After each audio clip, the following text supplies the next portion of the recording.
Hey everybody, I'm Christopher Greene. You're tuning into AMTV Alternative Media Television. I just put out a major video about to go viral. World War III, Obama airstrikes, Iraq prediction comes true. Of course, I did another video June 14th, 2014, just over about a month or two ago, predicting with a very strong opinion that Obama, the commander-in-chief's ulterior motive had always and has always been intervention in Iraq. And it's exactly why he allowed the spillover, the creation of ISIS, and this growing instability has been propelled by the American regime. Please watch this video, watch the previous one, share it everywhere across your social media networks, and make it viral. And the proof in the pudding that the global financial elite are behind this destabilization effort and this push for war, murder, and death is right here, folks, with the Dow Jones Industrial Average rallying hard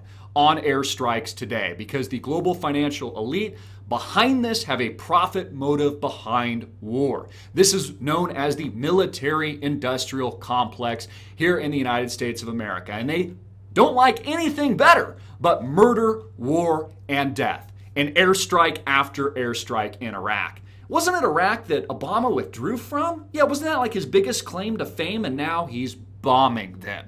You see how the current president, Barack Obama, is no different and was no different than George W. Bush. Again, the Dow Jones Industrial Average and the S&P 500 rallying hard on war. The U.S. conducting another round of airstrikes in Iraq. According to CNBC, U.S. military warplanes have launched another round of airstrikes against a second Islamic State target in Iraq. American officials tell NBC News and affiliates. The strikes occurred on a target northwest of Erbil, the officials said. Question, will airstrikes target U.S. supplied weapons, etc., etc.? Here we have a map and the locations of the attacks.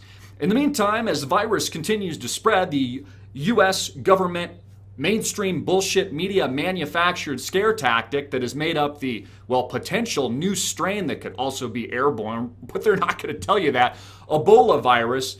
Wall Street is betting on cure. See how they create the problem, the Hegelian dialectic, problem, reaction, and solution, and then they profit within the billions and trillions of dollars on the same problems they created in the first place. Remember, it was your financial institutions and the big banks and the Wall Streeters that caused the collapse in 2008, and they profited on the upside and on the downside, just like they would profit from the eradication of millions via Ebola so they can vaccinate your dumb ass and the dumb asses that make up the American sheeple. And it's exactly why they're profiting from war in Iraq in these targeted, limited airstrikes that just happen to murder men, women, and children. And again, nobody's arguing, including myself, or defending Hamas, or defending Al-Qaeda, or defending ISIS, or defending terrorists or terrorist organizations anywhere in the world. I'm just proving a point that this has been manufactured, this has been engineered, and this is an organized attack. Just like the largest wealth transfer in the history of man was an engineered, manufactured event in 2008.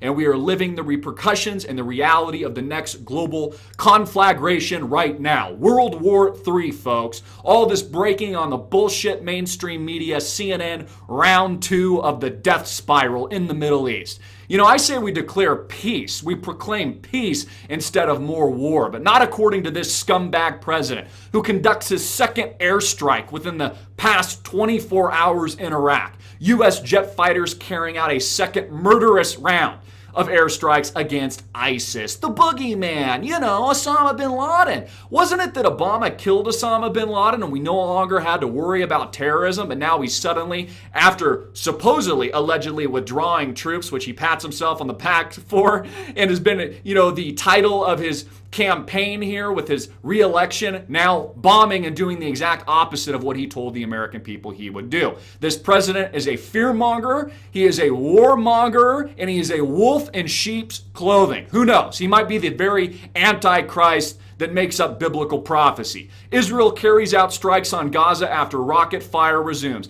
Notice how the conflagration continues. Notice how that not only is Gaza on fire, but also Iraq and Syria are presently on fire. Again, this is global destabilization. This is global war. All has to do with the U.S. dollar reserve currency, our global capital markets, and the global financial elite behind all of this. This is what we call the NWO, the New World Order. Order or the Illuminati or the global power structure or the movers and shakers of international finance. However you want to define them, these are the people behind these attacks, these gross strikes, this gross murder of innocent civilians, and this ongoing continuous destabilization effort in the Middle East for the benefit of these freaking scumbags. Not just on Wall Street, but in Washington, D.C. today. Get this out everywhere, make it viral, hard-hitting it in your face, and I'm Christopher Greene. Click the link below to support our sponsor.